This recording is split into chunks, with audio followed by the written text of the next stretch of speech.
Hello दोस्तों, आप सभी का हमारे YouTube चैनल जय एग्री पॉइंट में बहुत बहुत स्वागत है। मैं हूं अमित कुमार। आज हम बात करेंगे पशु पोषण या एनिमल न्यूट्रिशन। सबसे पहले हम बात करते हैं आहार या पोषण।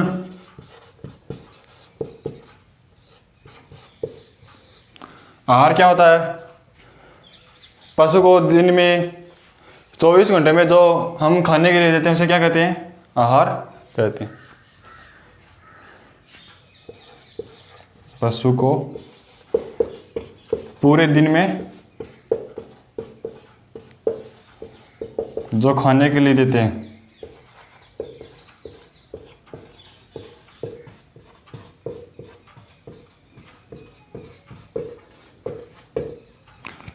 पशु को पूरे दिन में जो खाने के लिए देते हैं उसे क्या कहते हैं?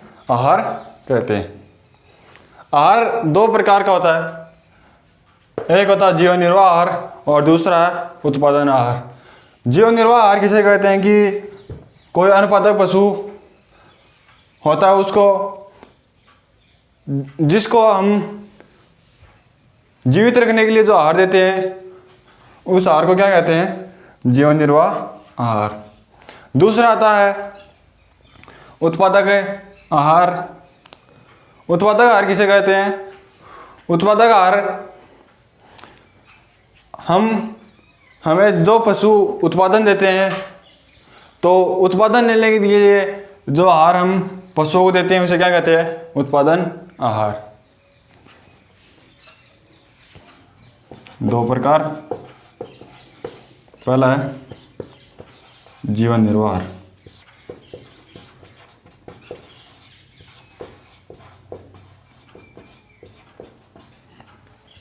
दूसरा है उत्पादन आहार, प्रोडक्शन न्यूट्रिशन।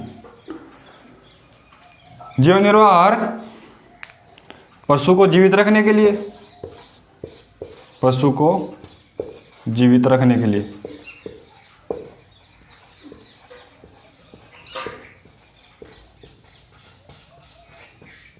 जो आहार दिया जाता है उसे जीवन निर्वाह आहार। उत्पादन देने वाले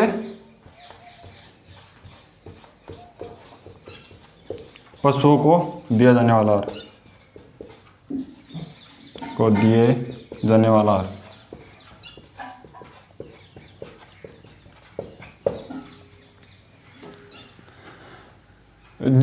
अर्थात हम कह सकते हैं कि जीवन निर्वाह आहार अनुत्पादक पशुओं को दिया जाता है, उनको जीवित रखने के लिए दिया जाता है।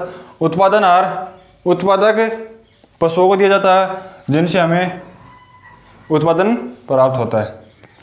अब एक परिभाषा आती है संतुलित आहार। संतुलित आहार, संतुलित आहार क्या होता है कि वह आहार जिसमें कार्बोहाइड्रेट, प्रोटीन, वसा, खनिज, लवण तथा सभी प्रकार के पोषक तत्व उपस्थित हो उसे क्या कहते हैं? संतुलित आहार कहते हैं। सभी अवयव उपस्थित हो, सभी अवयव उपस्थित हो उसे क्या कहते हैं? संतुलित आहार कहते हैं। संतुलित आहार किसे कहेंगे कि वह आहार जिसमें सभी प्रकार के पोषक तत्व, प्रोटीन, वसा, खनिज, लवण, कार्बोहाइड्रेट आदि उपस्थित हो, इसमें किसी प्रकार के पोषक तत्व वगैरह की कमी न, उसे क्या कहते हैं? संतुलित आहार।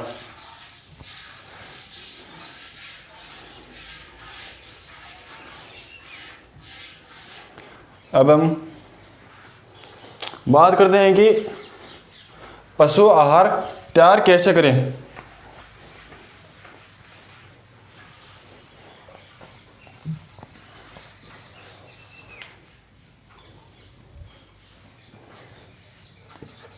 पशु आहार की तैयारी।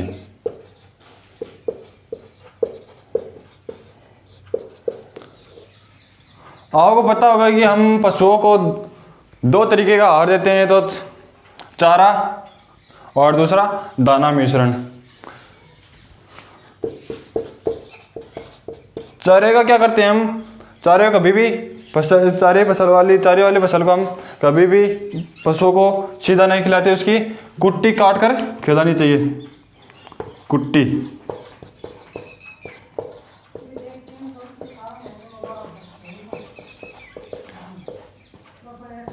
अर्थात और कुट्टी काटने के बाद जो बच जाता है उसे हम है व साइलेज के रूप में परिरक्षित करें, है व साइलेज के रूप में परिरक्षित करें।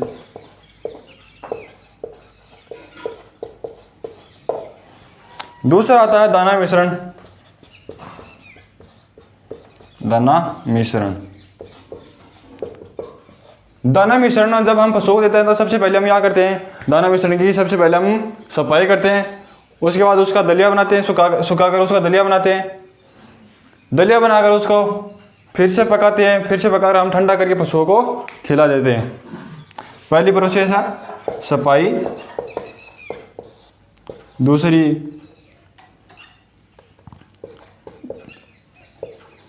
दलिया बनाना, तीसरा पकाना, और चौथा ठंडा करके पशुओं को खिलाना, ठंडा करके पशुओं को खिलाना। ये बात हो गई पशु आहार की तैयारी। अब हम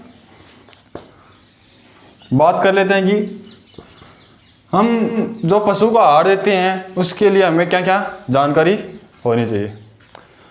पशु को आहार देते हैं, पशु को दिया जाने वाला पशु को जो हम आहार देते हैं उस नियमित 10 घंटों अंतराल पर या नियमित अंतराल पर कह सकते हैं, नियमित अंतराल पर दे।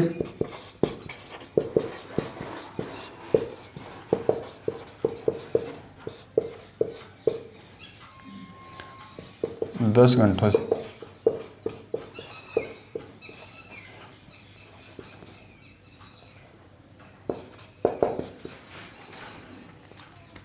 पशुओं को आहार आवश्यकता अनुसार दे, न तो कम और न ही ज़्यादा।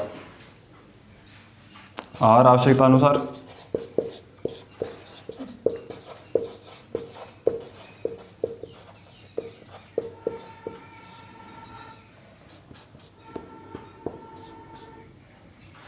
तीसरा आता है कि पशुओं को दिए जाने वाले आहार में भूसा और दाना मिश्रण का मिश्रण होना चाहिए ताकि पशुओं को उसमें पाए जाने अवयव आसानी से प्राप्त हो सके। भूसा व दानों का मिश्रण दें।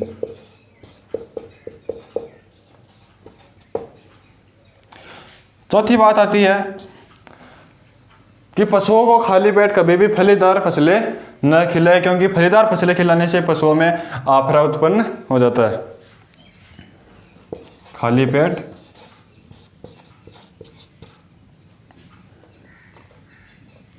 फलीदार फसलें न खिलाएं।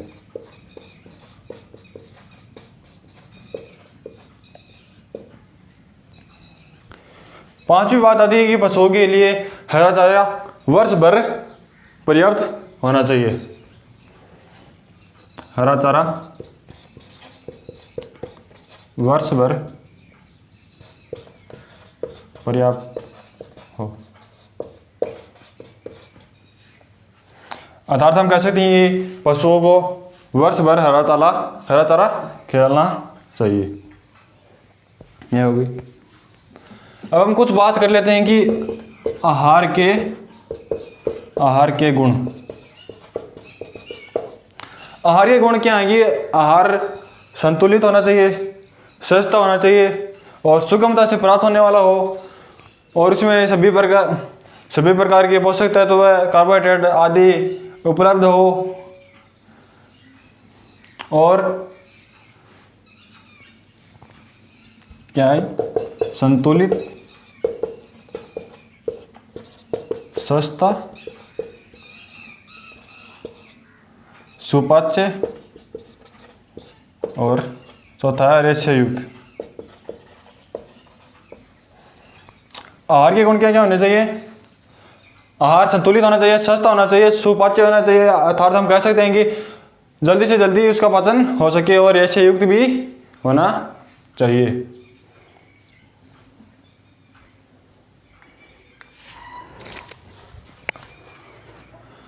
अब हम बात करेंगे आहार निर्धारण।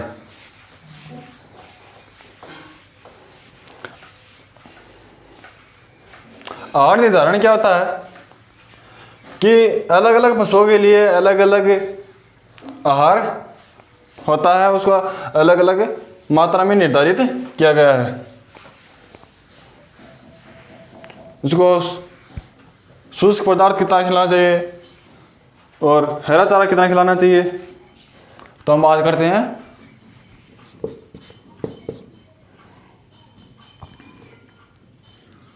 आहार निर्धारण।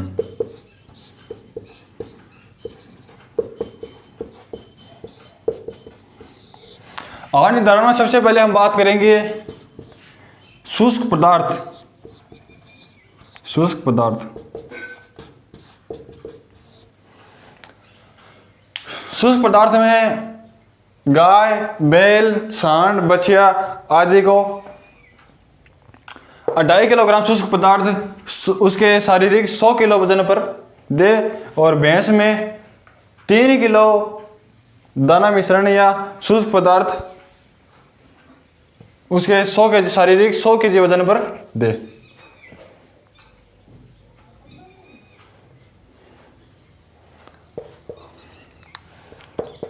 गाय, बैल, सांड, बच्चा को 2.5 केजी प्रति 100 केजी शारीरिक भार।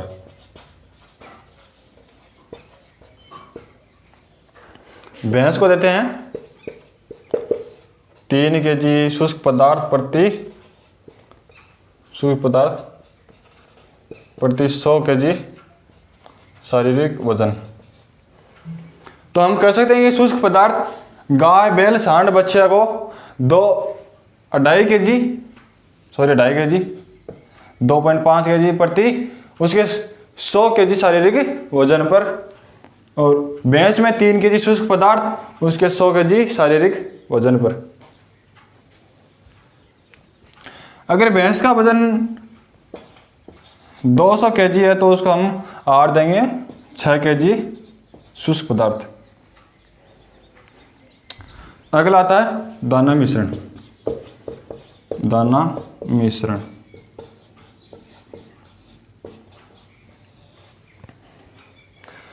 दाना मिश्रण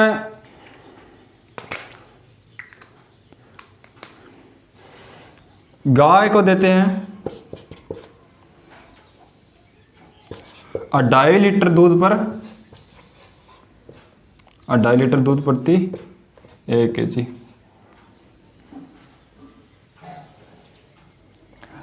2.5 लीटर दूध पर 1 केजी दाना मिश्रण देते हैं और भैंस को देते हैं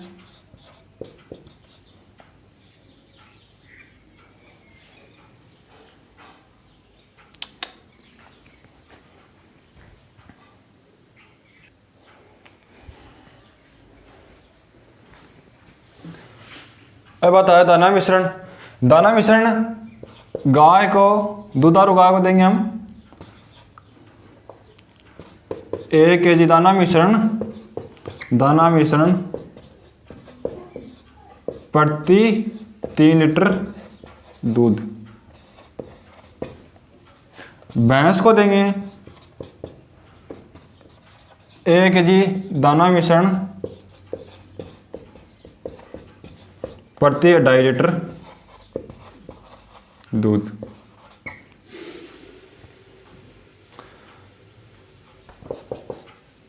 बैल को, कृषि कार्य वाले बैल को हम देंगे 1.5 से 2 केजी और प्रजनन योग्य सांड को 2 से 2.5 केजी दाना मिश्रण देंगे।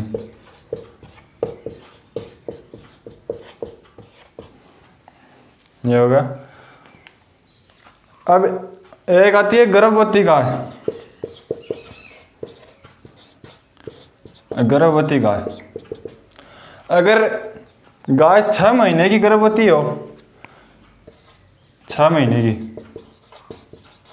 तो इसको देना चाहिए 1 kg दाना मिश्रण।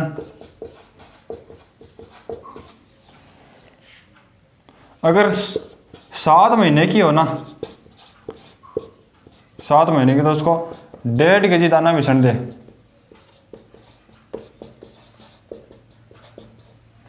अगर 8 महीने की हो जाए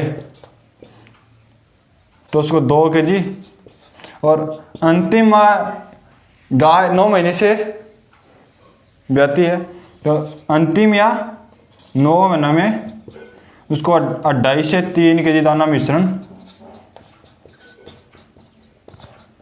देना चाहिए। शुष्क पदार्थ हो गया, दाना मिश्रण हो गया, और अब बात करते हैं चारा।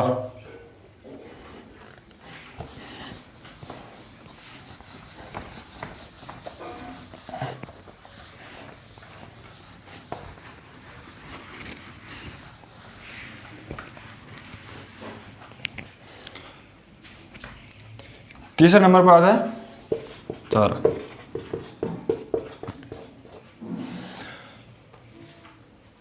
चारा भी 2 प्रकार का होता है, एक तो हरा और शुष्क।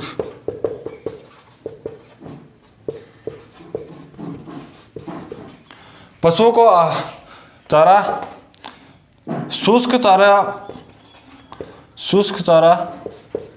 अनुपात हरा चारा कितना रख दिया है? 3:1। हम कह सकते हैं कि अगर हम 100% चारा दे रहे हैं तो उसमें से 75% चारा शुष्क चारा देंगे, और 25% चारा है जो हरा चारा पशुओं को देंगे। शुष्क पदार्थ हम कह सकते हैं, अगर 75% हम देखें तो 75% में भी 2/3 भाग उसका अदलनी हो, और 25% क्या हो? दलहनी हो, ताकि पशुओं को प्रोटीन की मात्रा अच्छे से प्राप्त हो सके। यह चारा होगा। अब हम बात करते हैं खनिज लवण। खनिज लवण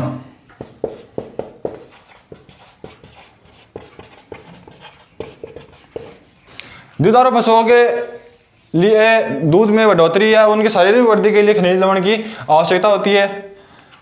लगभग 30 से 40 ग्राम खनिज लवण की आवश्यकता होती है प्रतिदिन। और खनिज लवण में नमक की आवश्यकता होती है 25 से 30% प्रतिदिन, 30 ग्राम प्रतिदिन, ये भी 30-40 ग्राम। यह हो गया आहार निर्धारण। अब हम बात करते हैं कि आगे आता है एक टॉपिक, चारा संरक्षण। चारा संरक्षण किसे कहते हैं? कि चारे को है या साइलेज के रूप में परिरक्षित करके उनको लंबे समय तक सुरक्षित रखना क्या कहलाता है? चारा संरक्षण कहलाता है। चारा संरक्षण हम 2 प्रकार से क्या कर सकते हैं? चारा संरक्षण,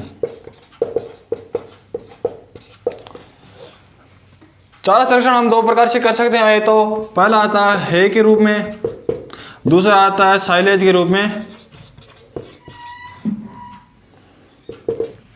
हम बात करते हैं कि है क्या होता है।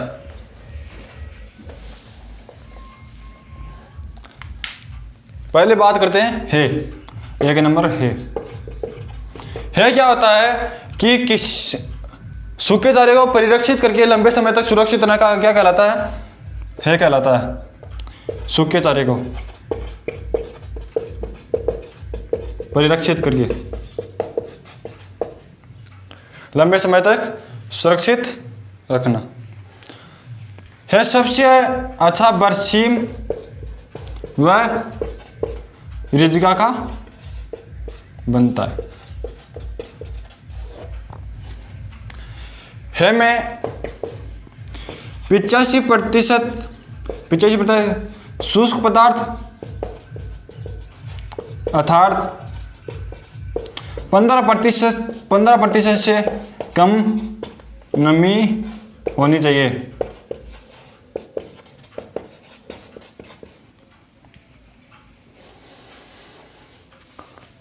है 4 प्रकार का होता है, 4 प्रकार। पहला आता है फलीयुक्त फसलें, फसल की है। दूसरा आता है फली रहित,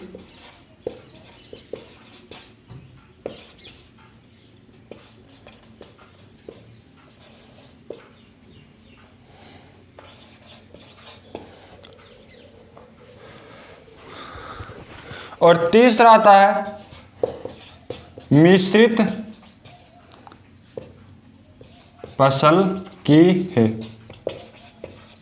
और चौथा आता है अनाज वाली फसल की है। फलीयुक्त फसल की है किसे कहते हैं? इसमें फली वाली फसलें काम में ली जाती है, जैसे चना, मूंग, मोट, उड़द।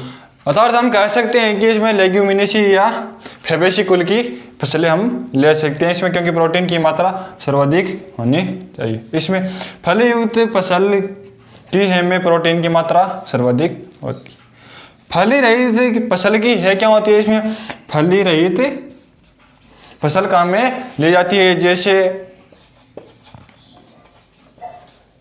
गेहूं, जौ, ज्वार आदि हम काम में ले सकते हैं। मिश्रित फसल किसे कहते हैं कि मिश्रित फसल की है क्या होती है कि फली युक्त और फली रहित दोनों ही काम में लेते हैं। और अनाज वाली फसल की है क्या होती है? इसमें अनाज वाली फसलें जैसे बाजरा वगैरह आदि काम में, बाजरा, गेहूं, जौ आदि काम में, मक्का आदि काम में ले लेते हैं।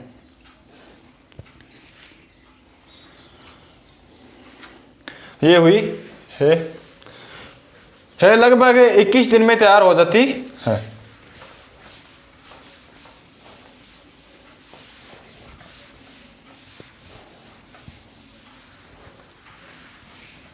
अब अगली आती है साइलेज। साइलेज किसे कहते हैं कि हरे चारे को परिरक्षित करके लंबे समय तक सुरक्षित रखना क्या कहलाता है? साइलेज कहलाता है। हरे चारे को परिरक्षित करके लंबे समय तक सुरक्षित रखना क्या कहलाता है? साइलेज कहलाता है। साइलेज में 65% नमी व 60 से 65% नमी व 35 से 40% शुष्क पदार्थ होना चाहिए।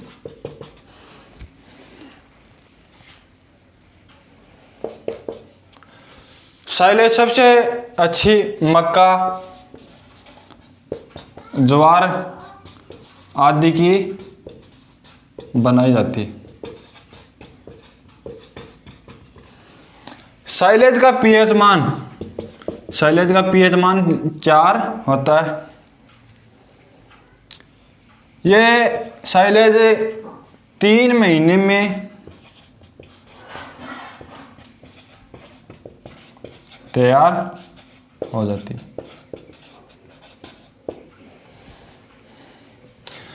एक आती है कि साइलेज बनाने की क्रिया। साइलेज बनाने की क्रिया को हम कहते हैं साइलोइंग।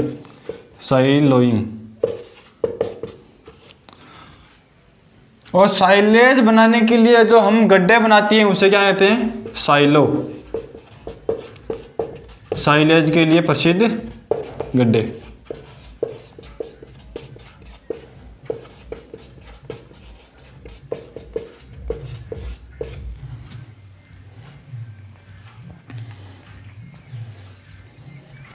अब हम बात करेंगे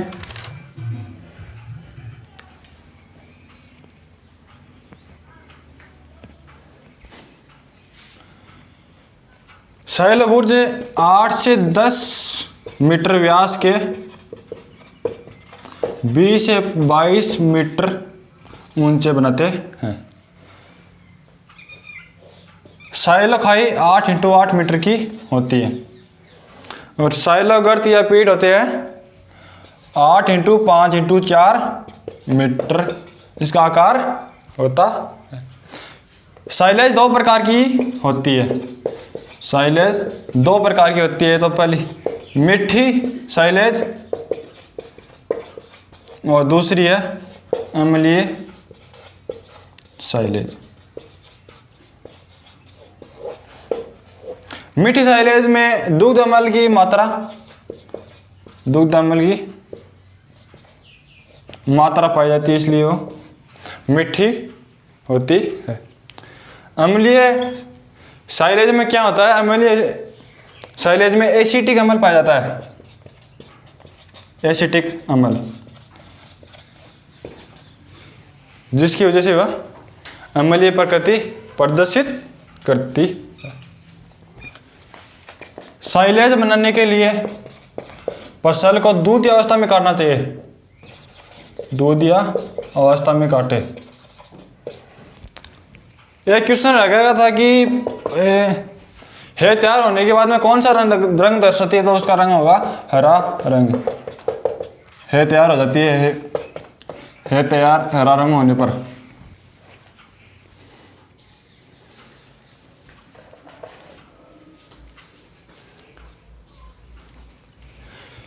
एक साइलेज जो है मर्दूरेचक का कार्य करती है।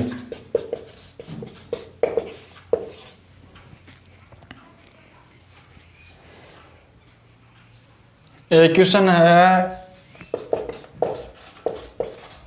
है में पत्तीदार फसलें लेनी चाहिए ताकि उसमें, क्योंकि उसमें पत्तीदार फसलों में प्रोटीन कार्बोहाइड्रेट की मात्रा सर्वाधिक पाई जाती है। ये दो क्वेश्चन है में रह गए थे, इसलिए यहाँ पर बता दिए। तो दोस्तों आज हमारा पशु पोषण चैप्टर पूरा हो गया। अगर आपको ये वीडियो आपको पसंद आया तो शेयर करना, लाइक करना और कमेंट करके बताना ये वीडियो कैसा लगा। Thank you.